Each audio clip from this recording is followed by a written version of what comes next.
हो लिए और उस जगह पहुंचकर उसने उनसे कहा, अपने चेलों से कहा, प्रार्थना करो कि तुम परीक्षा में न पड़ो। और वह आप उनसे अलग एक ढेला फेंकने के दूरी पर गया और घुटने टेक कर प्रार्थना करने लगा। ओके, सुनाई पड़ रहा है? पीछे सब लोगों को सुनाई पड़ रहा है?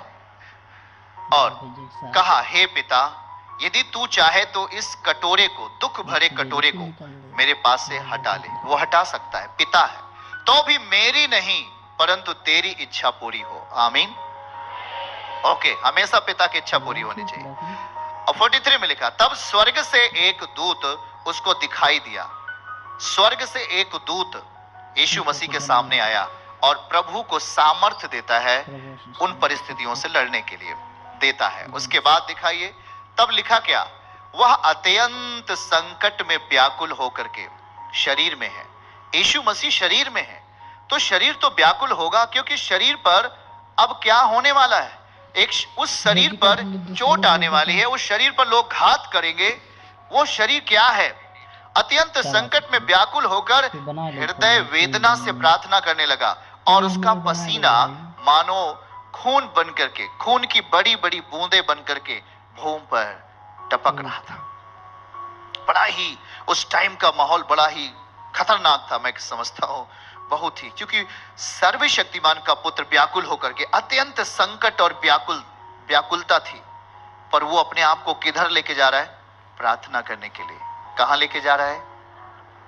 आपके मन में भी कभी कभी ऐसी चीजें होती हैं, परिवार में कभी कभी ऐसी चीजें होती हैं, हम बात करेंगे, आगे पढ़िएगा। और तब वह प्रार्थना से उठा और अपने चेलों के पास आकर उन्हें उदासी के मारे सोता पाया और उनसे कहा, क्यों सोते हो? उठो, प्रार्थना करो कि परीक्षा में ना पड़ो। हालेलुया। ध्यान देना, उठो, प्रार्थना करो ताकि तुम परीक्षा में ना पड़ो। हालेलुया। ये जस्ट कब की बात है? जब प्रभु को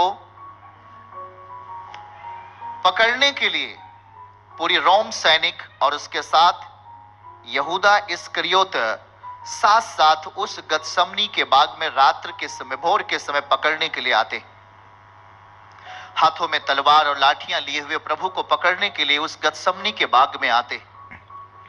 उसके पहले की घटना है, जस्ट उसके पहले प्रभु का मन अत्यंत व्याकुल था, मन में बड़ी घबराहट थी, पर यीशु मसीह पिता से प्रार्थना करते हैं। याद रखना, पिता और पुत्र का रिश्ता बड़ा ही बेजोड़ है। यीशु मसीह अपने आप को यूहन्ना 10:30 में कहते हैं कि पिता और पुत्र दोनों एक है। नोट करते चलना, दोनों एक है। इतना जबरदस्त रिश्ता है, वो एक ही है। पर वो कहते हैं, हे पिता, यदि तेरी इच्छा हो, तेरी मर्जी हो, तो ये जो दुख मुझ पर आ रहा है ये टल जाए, परंतु मेरी नहीं, तेरी इच्छा पूरी हो। याद रखना, सुनना, जरा ध्यान से सुनने का, समझने का प्रयास करना। और यीशु मसीह एक ढेला दूरी फेंकने की दूरी पर जाते हैं और घुटने टेक करके वो प्रार्थना करते हैं।